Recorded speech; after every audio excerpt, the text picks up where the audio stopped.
আসসালামু আলাইকুম।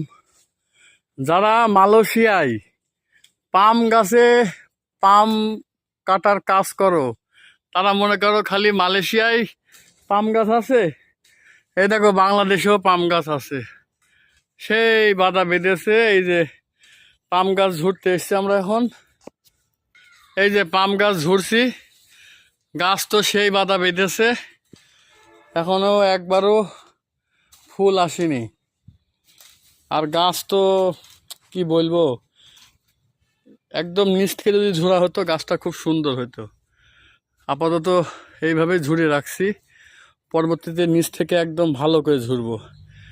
হয়তো তোমাদের পাম গাছ ঝুড়া হেভি অস্ত্র আছে, আমাদের কাছে হেভি অস্ত্র নেই। এই যে হেইসো দিয়ে এইভাবে ডামাট করে এইভাবে ঝুড়ছি।